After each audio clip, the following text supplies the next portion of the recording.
r/2x chromosomes. Turgletigal says, how much anger do you tolerate from male partners, family, friends etc? I've noticed a trend in my boyfriend, where on occasion small things will set off a deep-seated anger in him. He's irritable, hand shaking, swearing about what he's angry about, cursing out the people who are the problem in society under his breath. This is never directed at me, but it's about things, like almost missing the train, a TV not being delivered on time, or someone playing music in public. I feel anxious and put off when around someone who is going through this anger hump. I'm generally a very laid-back person, so I'm trying to understand this pattern. I've seen it in past boyfriends, male friends, and family. I'm also annoyed at these things, but if I reacted outwardly the way they do, I would almost certainly be the Karen of the situation. So, how much of this kind of anger would you tolerate from the men in your life?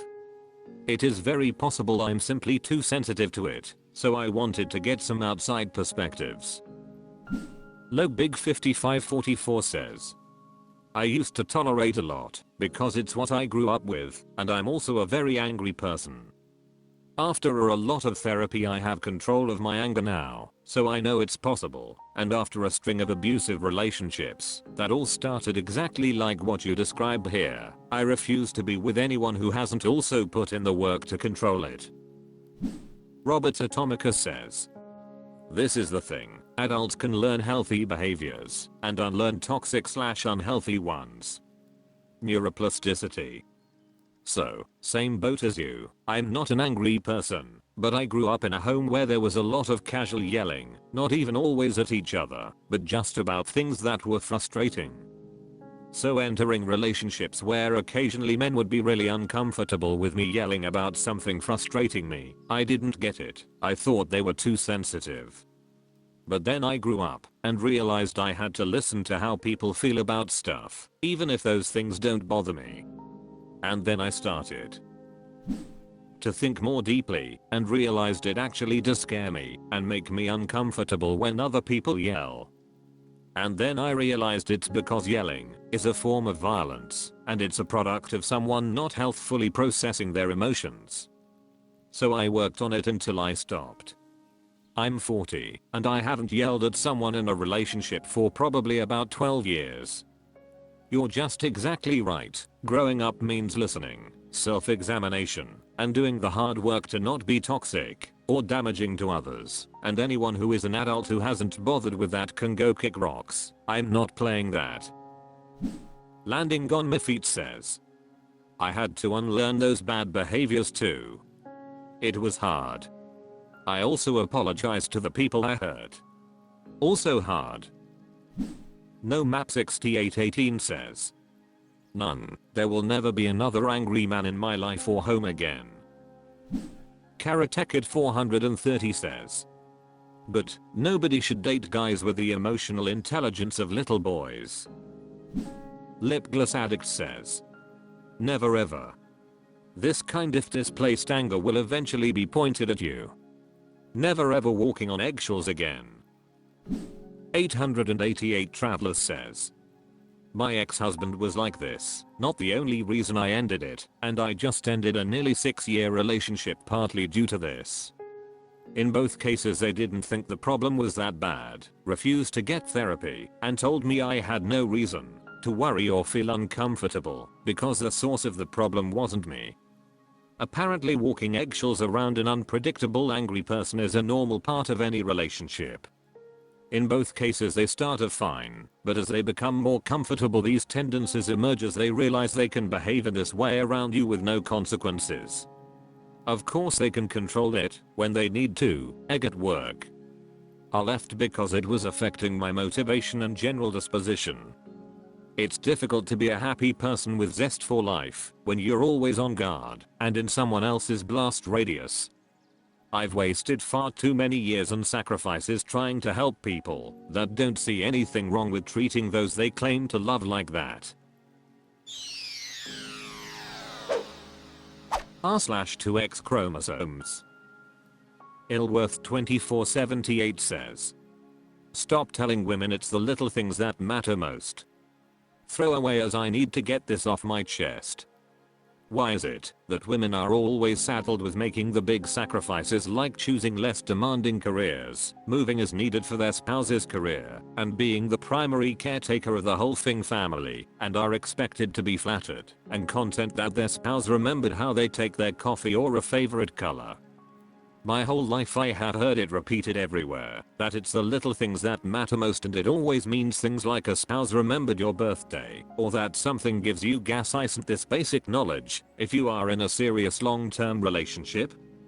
And every time you try to vent that you feel like a stowaway on their life path instead of an equal partner whose career, life, and needs are worthy, everyone around you goes, but she is such a gem and remembers all the little things.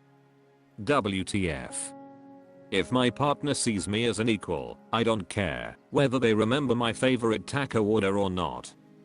I didn't realize how weird this expectation for women was till I was almost moved to tears at the thought of someone rescheduling a work meeting so they could be there for me as I was upset about something. This was almost unheard of for me, and I kept thinking that this was too big a thing to do for me and almost seemed unreasonable.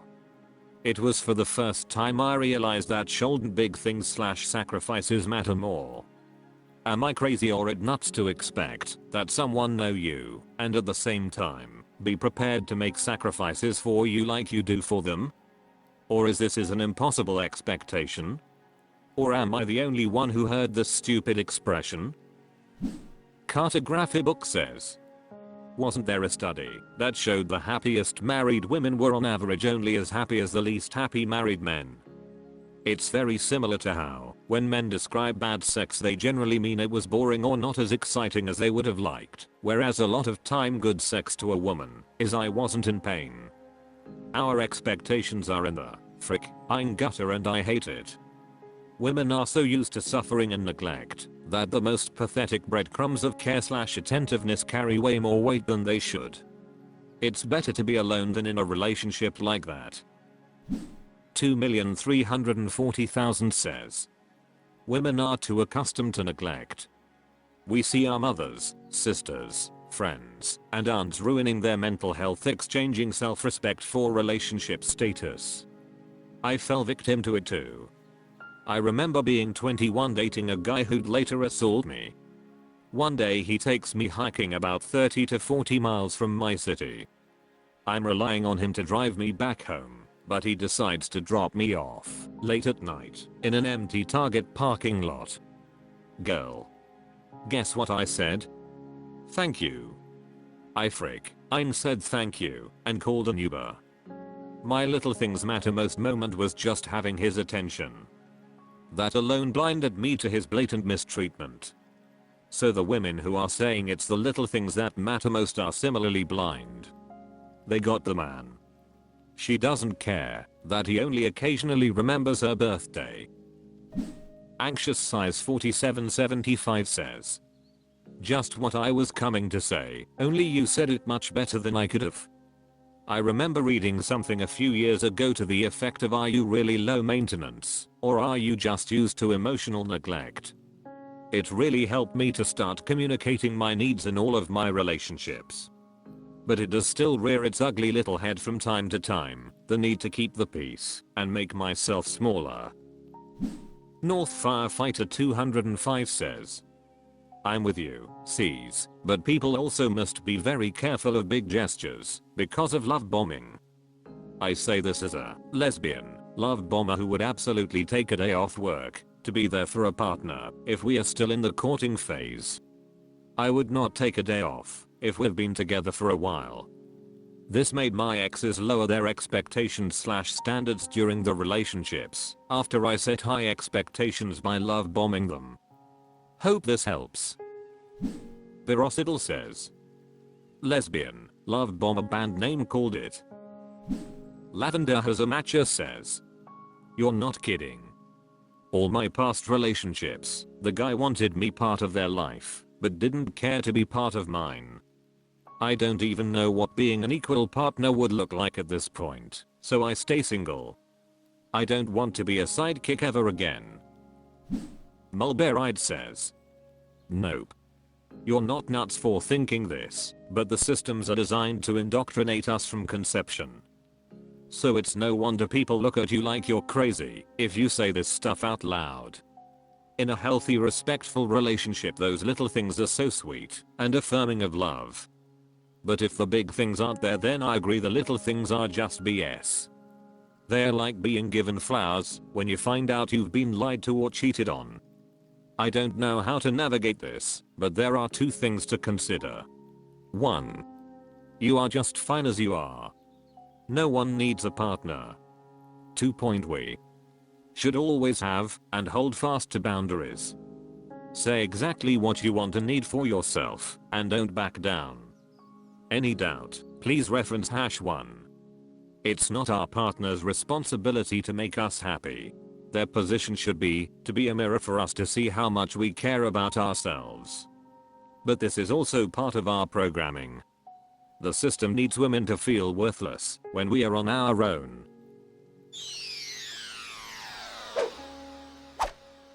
That's all for this video. Thank you for watching. Please subscribe.